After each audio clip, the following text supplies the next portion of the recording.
Isa sa pinakasikat na birador ng Nueva Ecija noong dekada 80 dahil sa vigilante at brutal nitong pamamaraan sa pagtoda sa mga kriminal, kaya sumikat ang kanyang pangalan at kalaunan ay kinakakatakutan na siya ng mga kriminal sa kanilang lugar.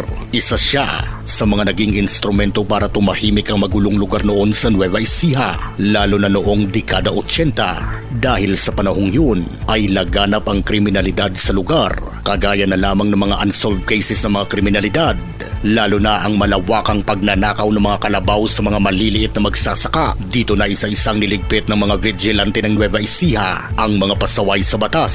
Sino mag-aakalang ang isang nobelista, direktor, producer, comics writer at police patrolman ay may tinatago pa lang isang madilim na lihim bilang isang kilabot na berador ng Nueva Ecija. Siya si Henry S. Cruz.